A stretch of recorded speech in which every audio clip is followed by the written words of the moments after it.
Honorable Speaker, I just want to go direct to the point. And number one is that I wrote to Parliament when this issue happened, 2 letters actually, one for recall and the other one for consideration with specifics on the things that I'm proposing. And I am happy that tomorrow I'll be appearing before the Budget Committee to further those proposals, and on Friday I'll be appearing before the Finance Committee. But Honorable Speaker, I also find it unfortunate the earlier assertions in regards to the letter I wrote in terms of recalling Parliament. Honorable Speaker, as all of us know, as Kenyans know, the role of the Member of Parliament as to when they actually deposit the letter to the relevant office. It's not my responsibility to look for the holder of the office. He could be chairing a meeting in Bugoma, for example, for a political party, or any other Honorable Speaker. It's not my role to look for them.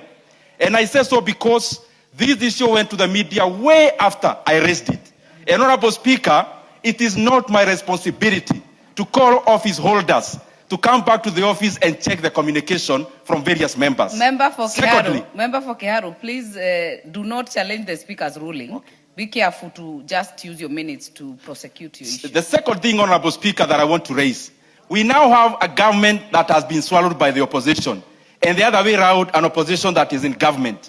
We have leadership on both sides, on the government and the opposition, singing the same choir, Honorable Speaker.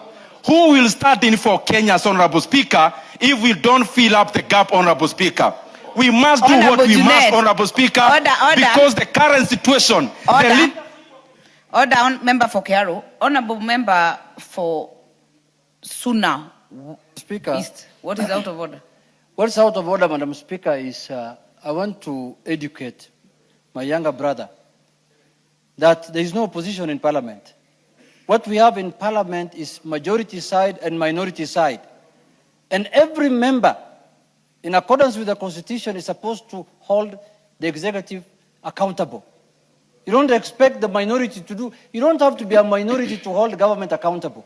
Even the majority where you belong, that is why nowadays you are talking the way you are talking. You've made your point, so, Madam Speaker, no, let me finish. It is Madam more Speaker, the second order. It is more of a point of information, not point of order. What is out of order? The manner in which the member has spoken about how to call for a special sitting of the House. Madam Speaker, that matter is well articulated in the standing orders. That you has can form been your own dealt standing with.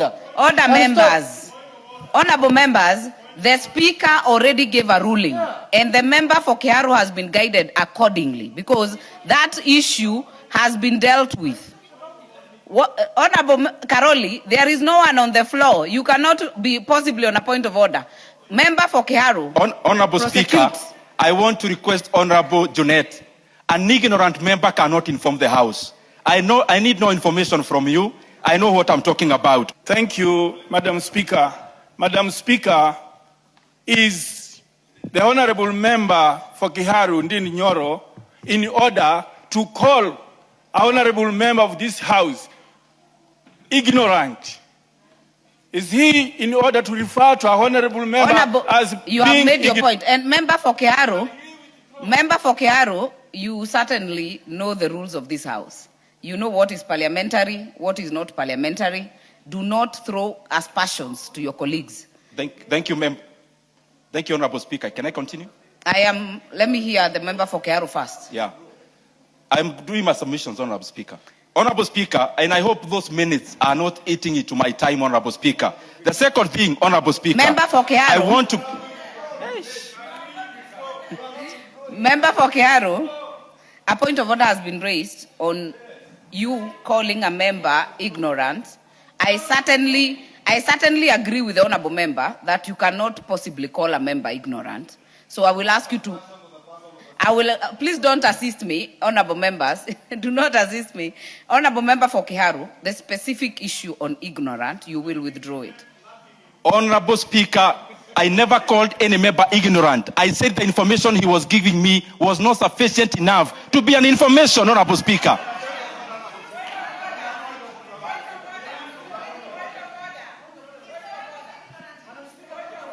I'll give majority leader, then I'll give a minority whip. Honorable Speaker. I'll give you. Honorable Speaker, you know, I had retreated to my office to attend to other business, but I had to come back quickly. When I heard the member for Kiharu cast aspersions on the person of the Speaker, because you do not need to name anybody by name, but what you say could be casting aspersions, and I thank you, Honorable Speaker, because you guided the member that he cannot and he must never cast aspersions on the Speaker or any other honorable member. Madam Speaker, Madam Chair, first, this is a house of record. I stood up on a point of order. I did not request you to give me a point of information because Honorable Ndindi is one of the least people I can inform, Madam Speaker, because we don't have that relationship of informing each other. But I was standing on a point of order to bring to your attention, and you asked me twice, what is your point of order? Twice on record. And I told you one is about the issue of how to recall the House for a special sitting, because he was disputing what the substantive Speaker had said. Secondly, was the issue of, there's an issue I raised with him about what were some of the issues he raised. Now he has turned the whole thing that I'm informing him. Why should I inform him? I don't come from Kiaru. Why should I inform you? And I don't intend to live in Kiaru. I have heard all of you. And the one thing I agree with is what Majority Leader and all of you have said. We must maintain decorum in this House. I would require that we actually check on the Hansard kindly. Because I also recall I was insinuating on what he said, not the person, Honorable Speaker. And clearly, as you actually ruled yourself, Honorable Speaker, the member was out of order, Honorable Speaker. I ordered withdrawal, not apology. Yes. Go on, Honorable Member for Kiharu. Honorable Speaker, my proposal is as follows. If we check the landing cost of both super petrol and diesel in Kenya, Honorable Speaker, taxes in terms of petrol account for 74 shillings and diesel account for close to 70 shillings, Honorable Speaker. And my proposal is simple and the decision lies on this House. One, Honorable Speaker, is that we must make a decision now to lower pump prices, or we are going to deal with a much more sticky situation to our economy in the future. Honorable Speaker, when prices are rising, it is temporary because the issue that is there globally is temporal. But there are decisions we can make that will affect our economy in the next many months to come, Honorable Speaker. Some of the variables of the economy, for example, take one, like fares.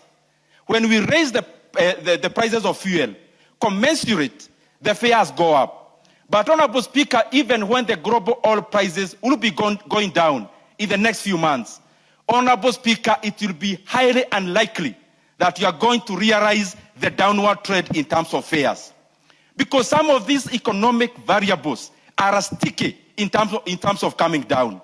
And therefore, Honorable Speaker, I'll be appearing before Budget Committee and Finance to give these proposals.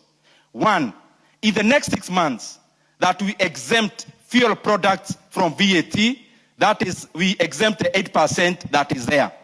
Honorable Speaker, that you bring the cost in terms of pump by 15 shillings and 17 shillings respectively in terms of diesel and petrol. Secondly, is that, Honorable Speaker, we bring down RMLF by Kenya shilling 7. Honorable Speaker, these are not all the taxes. RMLF is 25 shillings. I'm just proposing 7. Honorable Speaker, the other thing does not require even us to debate. And that is, we lower the margins of the importers and the people involved in the oil business. And I'm proposing 4 shillings. Because, Honorable Speaker, it used to be 12 shillings, now it is 17 shillings. And the last proposal, Honorable Speaker, is that we invoke the money we already have in the Fuel Stabilization Fund so that we subsidize diesel further, Honorable Speaker. And if we do all these things, Honorable Speaker, the pump price will be around 187 shillings, Honorable Speaker, for petrol and diesel. Honorable Speaker, some people then are arguing, how are we going to recover the shortfall in terms of the revenues that are put forth? Honorable Speaker, we will go to the expenditure side. And that is why I'll be appearing before the Budget Committee. The kind of largesse we see in government, this is now the time to cut the flesh. It is the time to cut the fat. That the big offices that are currently enjoying huge budgets, Honorable Speaker, political budgets, It is now time, Honorable Speaker, we scale down on those expenditures for the sake of Kenyans, because we may tell Kenyans to tighten the belts, but Kenyans have no more belts to tighten, Honorable Speaker. Member for Kiharu, you have 2 minutes. The other thing, Honorable Speaker, that we have to be aware of, we can talk about global oil prices. It is fine. In 2022, a barrel of oil in May was around $120 per barrel. Now we are talking at around $90 per barrel as of today. Global oil prices were higher in 2022 than now. But now, the pump prices are higher than 2022. There is one denominator in there, Honorable Speaker. It is an animal called G to C, government to cartels, Honorable Speaker, but we like calling it G to G, Honorable Speaker. On the side of the vendors, we have government representing their countries. Saudi Aramco is a government entity. ADNOC is a government entity.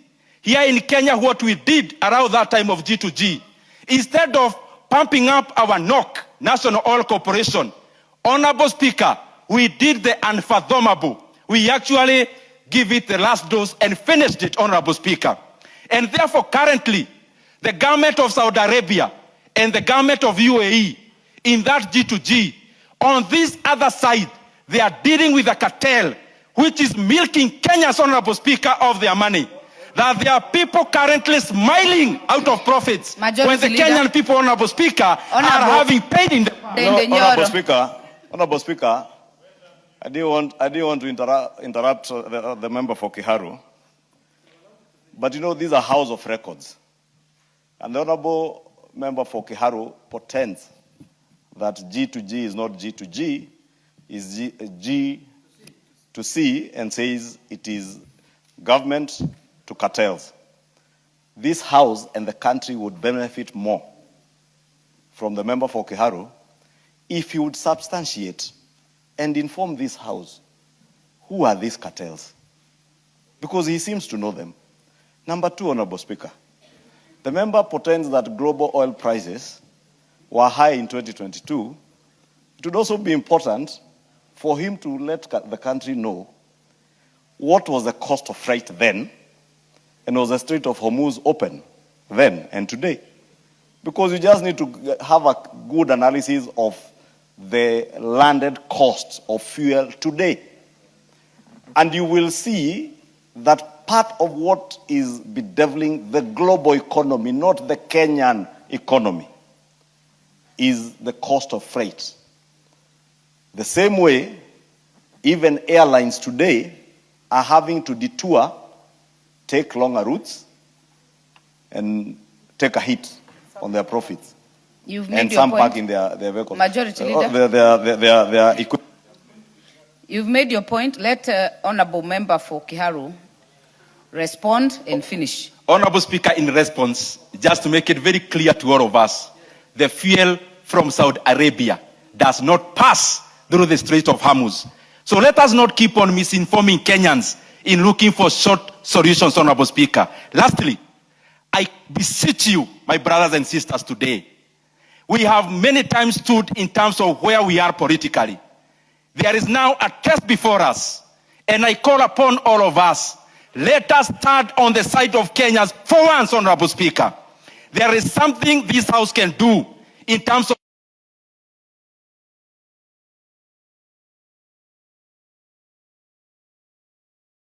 to this matter. Madam Speaker, from the onset, I want to say that I sympathize and empathize with the difficulties the Kenyans are going through.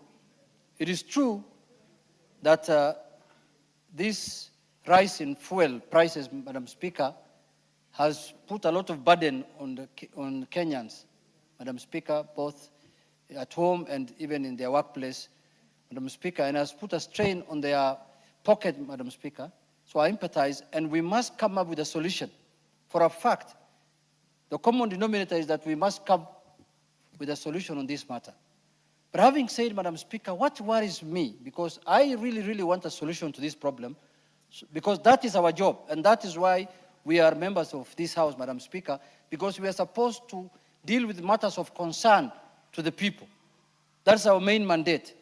So, Madam Speaker, I feel that this is the right moment for us to engage on this matter soberly and in a manner that does not politicize the issue and we don't do it in a manner that we want to score politically. Having said, Madam Speaker, what worries me now is when I see people suddenly becoming clever, Madam Speaker.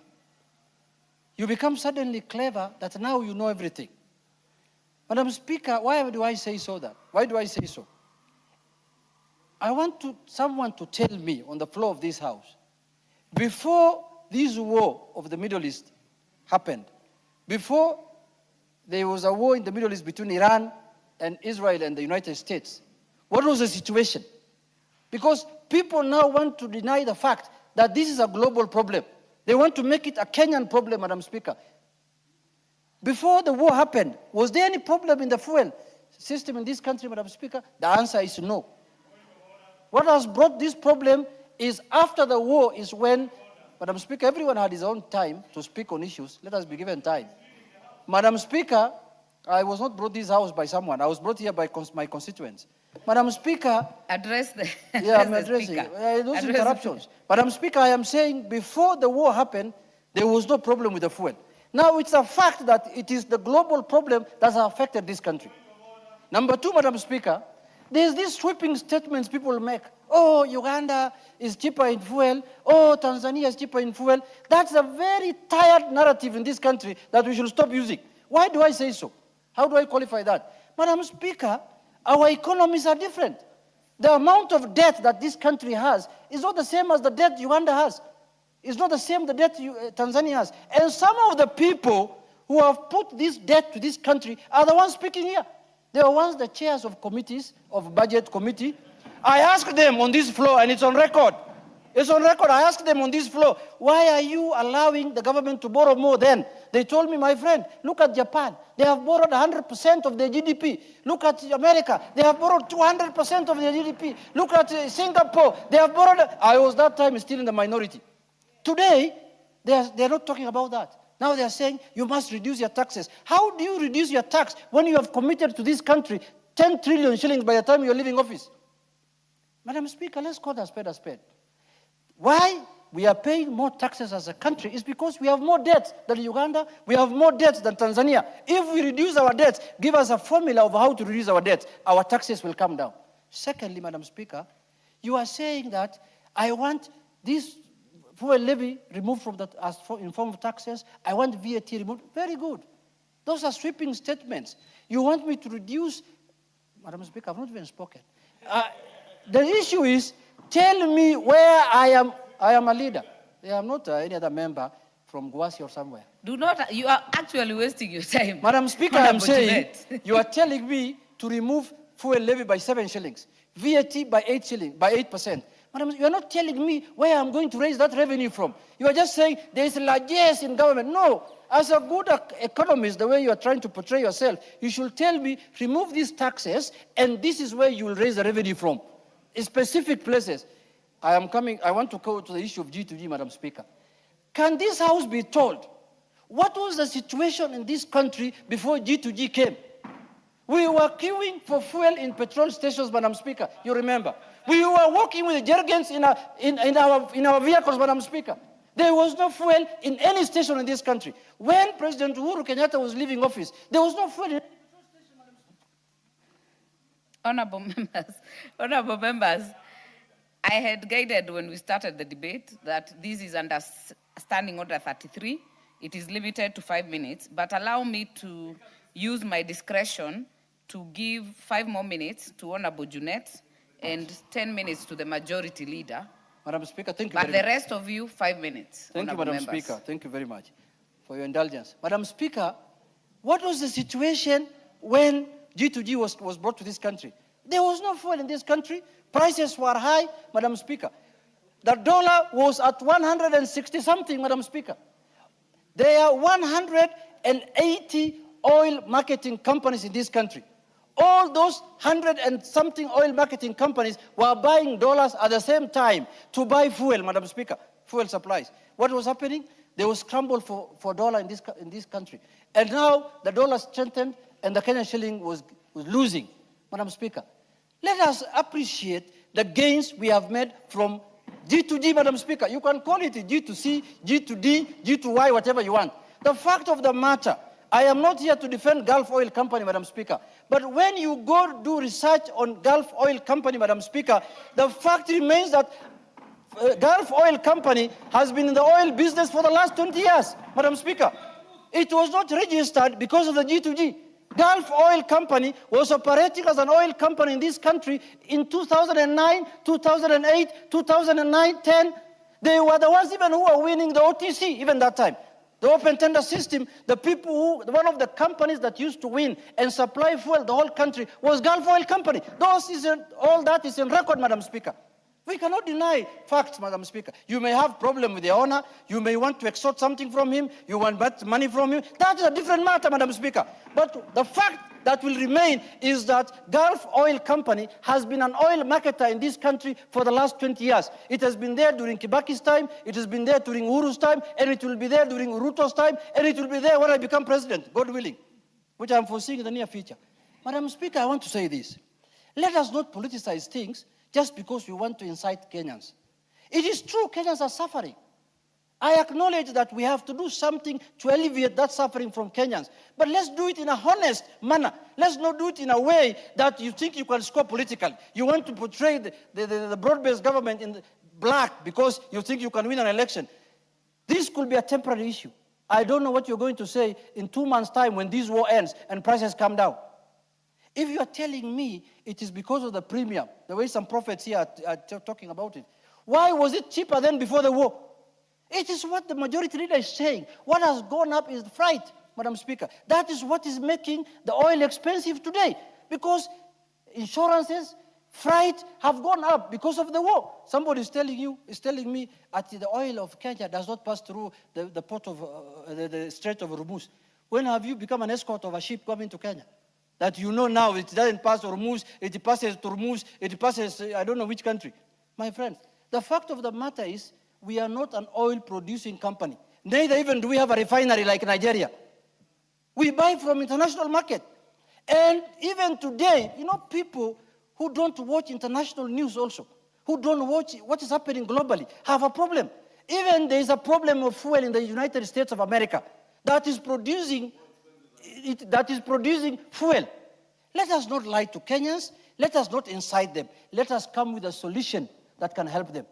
Madam Speaker, one of the solutions I want to propose, I don't want to be, general like my colleagues.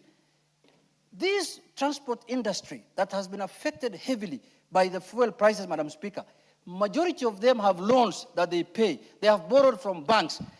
Just like the COVID time, we need to speak to the financial, companies, the banks, to freeze their interest for the time being, to freeze their loans, so that there is nothing to declare here. I'm not a conman like you, Bana. You are Bana. Keep quiet, Bana. I don't want to engage you. Honorable Junet, focus. Madam Speaker, it is high time we allow the matatus. And I have come to realize Kenyans need to diversify even in these matatu things. Because there are people who have used it politically of late, I can see. We allow the matatu industry to be, the financial companies, the banks, to allow the matatu industries to give them moratorium in terms of payments of their interest and loans. Madam Speaker, if we are truly leaders, as we call ourselves, let us not come here to posture politically. Let us give solutions that can advance the country, that can make our country better, that can make our country look good. Madam Speaker, I don't benefit in any way by paying higher prices for fuel. It doesn't pay, I'm actually in the transport industry, as I say. I'm suffering. You've made your point, Majority Leader. Thank you, Honorable Speaker. Honorable Speaker, allow me to support this motion. And Honorable Speaker, as I begin, as I said earlier, this is a time that calls for leadership. The easiest thing for us to do as politicians is political posturing, saying and speaking to the gallery, saying all manner of pleasantries that we think will excite our supporters and that which sounds good to the people, but may not be true. And I say that, Honorable Speaker, because when we make proposals here, as members of parliament, we must not make proposals that simply speaks to the gallery. And that is what I see with some of our colleagues, Honorable Speaker. Honorable Speaker, this is the house that is charged with the responsibility of making budgets. And we all know, including those of us like myself, who have had the privilege to serve as chairman of the Budget and Appropriations Committee, and I speak this from a point of authority, Speaker, because I served for 2 years, almost 2 years, before I was fired, as the chair of the Budget and Appropriations Committee. Honorable Speaker, I remember then the Honorable Junet saying that even as we fire Honorable Ichungwa, he was the best chair of the Budget and Appropriations Committee. And my record still speaks for itself, Honorable Speaker. And never a time when I served as chair of the Budget and Appropriations Committee, after I was removed, unfairly so, Honorable Speaker, there is not a single moment I stood on the floor of this House to speak against matters that I had prosecuted as a chair of the Budget and Appropriations Committee. Never. And I will never do that, because I make conscious decisions as a leader. I don't make decisions to excite and please people out there to praise you as the greatest of all times. You may think you are the greatest of all times as you move around with lecture notes, only to come and realize it ends up in premium tiers when the people discover you are lying to them. Because when you tell us that we can reduce VAT, we can do away with VAT, you know, as a member of this House, that whatever you give, something else must give in. It will translate either to reduced capitation for our secondary school and primary school students. It will translate to either lower funding for our university students. It will translate to lower budgetary allocations for our healthcare workers and our healthcare system. It will translate to a slowdown of our economy, Honorable Speaker. Therefore, even as we make proposals, Honorable Speaker, I want to identify myself with some of the proposals that have been made by the Honorable Junet, that it is possible, and I liked what the governor for Nairobi said in the press conference last week, that it is possible to plead, because these are not normal times. During the COVID pandemic, our financial services sector came up and rose to the occasion and extended moratoriums on loans to people who are affected by the COVID pandemic. This is such a time. There is no other sector in this country that is making more money in terms of profits than the financial services sector, and I'm speaking to banks and the bank owners.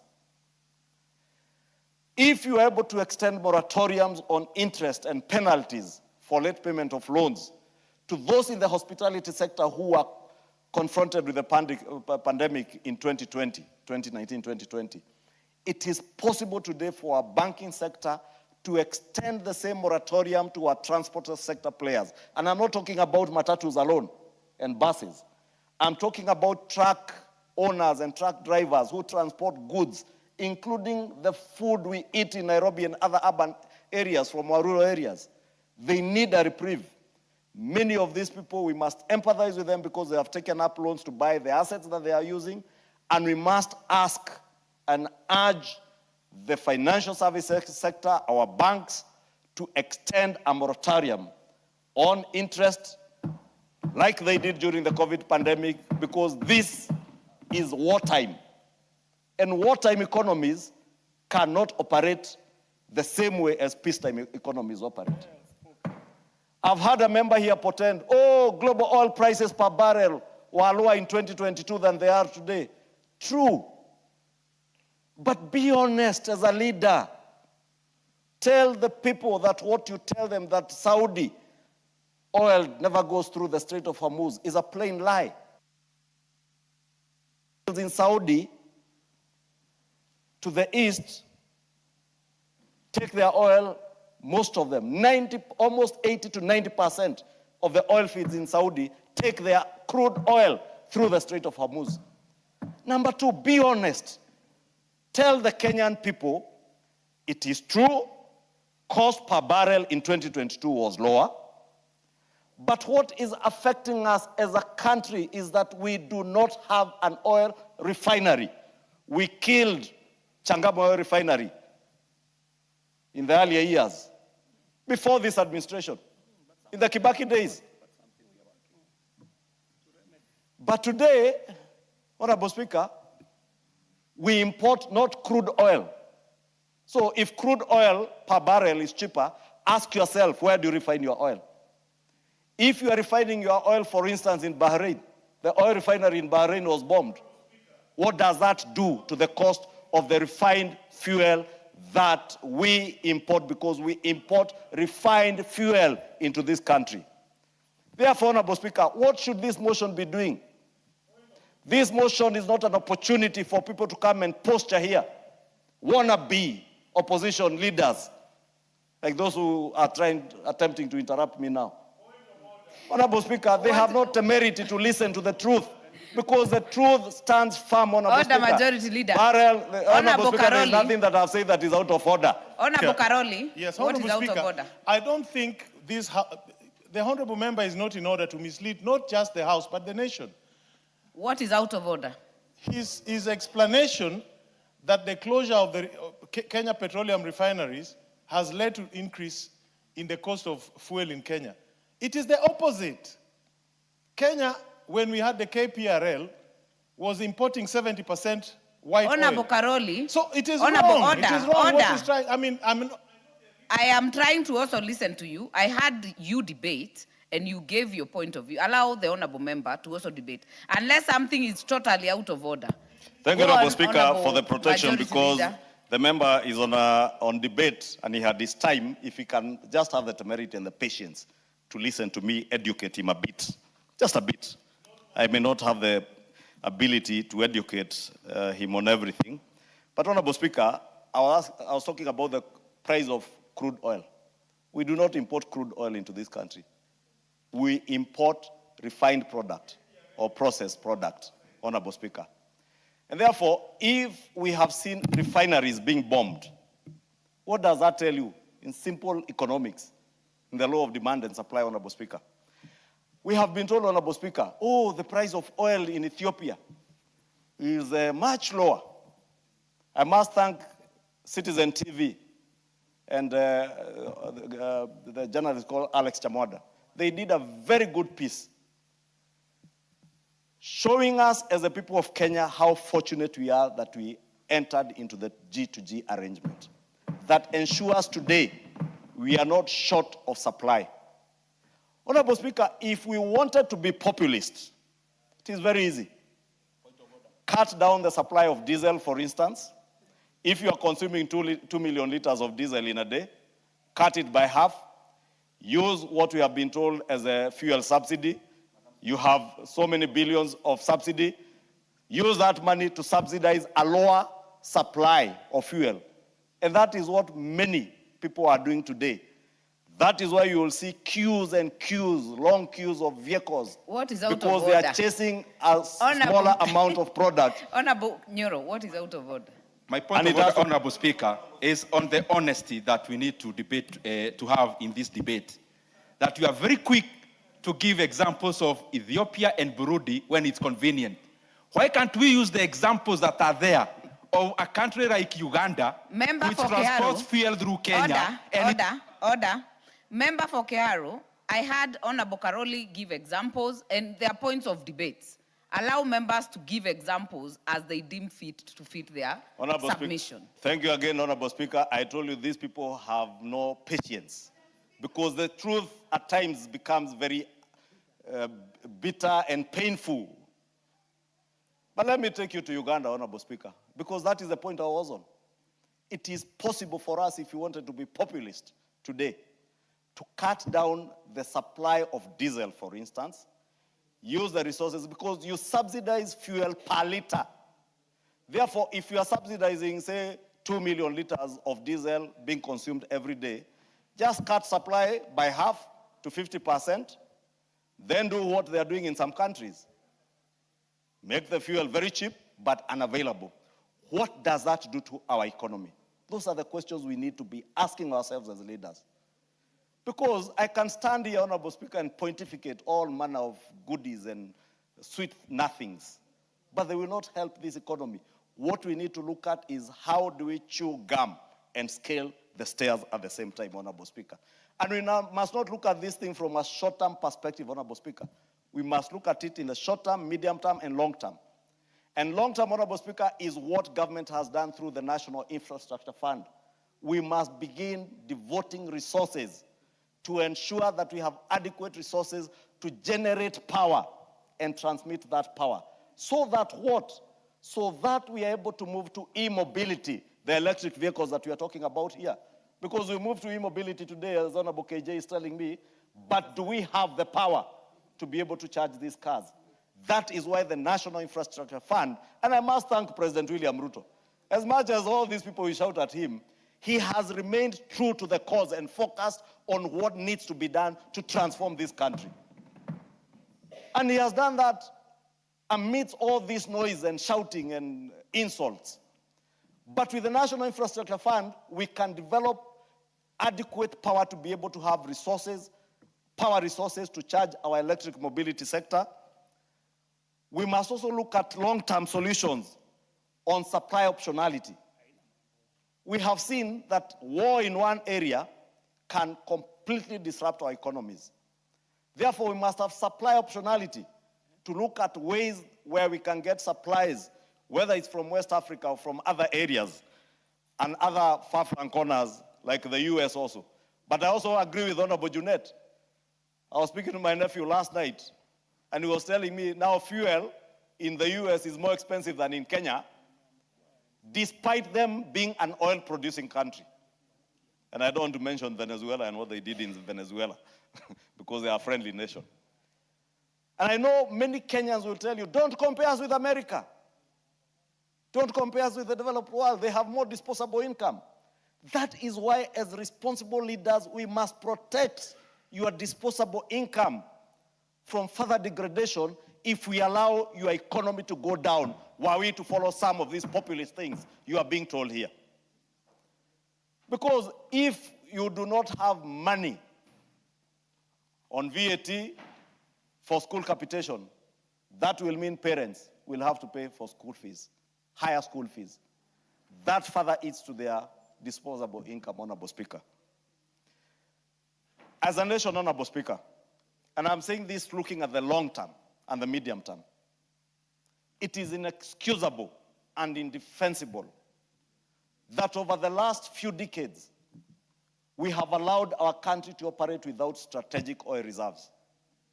It's inexcusable, understandable, but indefensible. In the future, we must make sure that the government of Kenya devotes resources to make sure that we have strategic national reserves for oil. If we had strategic oil reserves in this country today, we would be using the oil that was purchased when it was cheaper now to balance out with what we are getting and have moderate prices. These are solutions from leaders. I spoke about diversified sourcing, Honorable Speaker.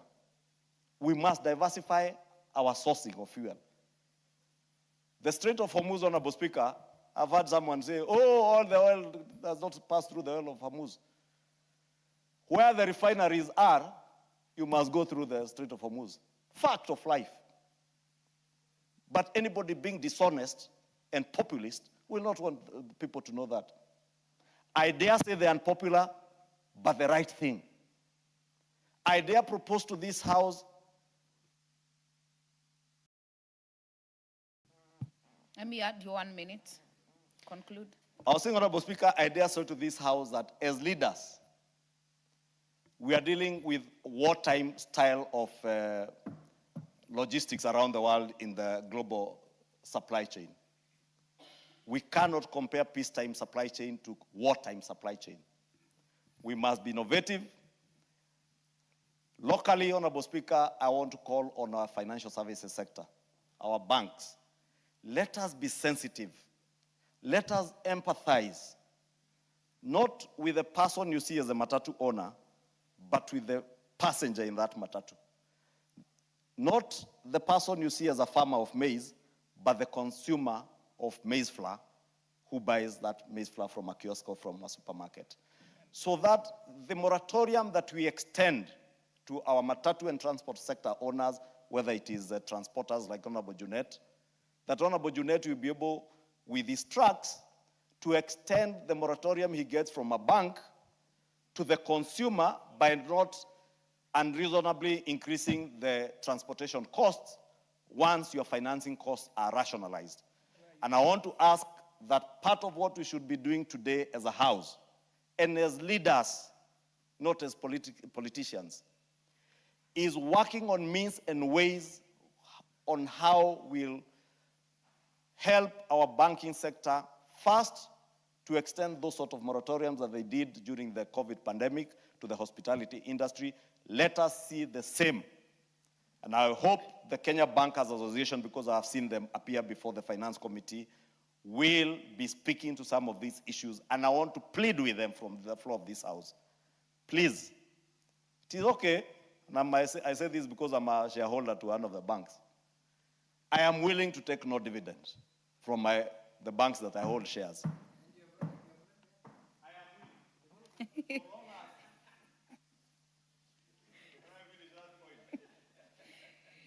Honorable Member for Kikuyu, I am told by the minority whip that your girls from Alliance are waiting for you back here.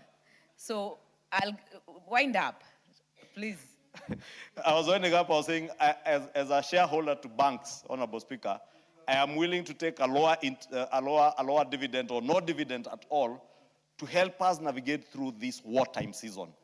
Honorable Speaker, finally, let me plead with the Prime Minister of the State of Israel, with the President of the United States of America, the most powerful nation in the world, and the Iranian state, to put the lives of the people of the world ahead of all other considerations. I pray for peace. I pray for the reopening of the Strait of Hormuz as much as I pray for our local politicians to see beyond this season, to see to it that life or the lives of Kenyans is more important than their political posturing, Honorable Speaker. Very well. Thank you, Honorable Speaker, and I pray, Honorable Speaker, that as we move to the finance bill, we will see the bank owners and the Kenya Bankers Association bring in proposals on how we can help them to be able to extend some of these moratoriums to the people. And in closing, Honorable Speaker, to the government and the people of Kenya, the leaders of the people of Kenya, through the National Infrastructure Fund, let us start thinking about alternative public transportation. Let us start thinking about not just e-mobility, light rail, trams, because a railway line or a rail infrastructure will take in more passengers cheaper. Your time is and up. And the rail, Honorable Speaker. Your time is up.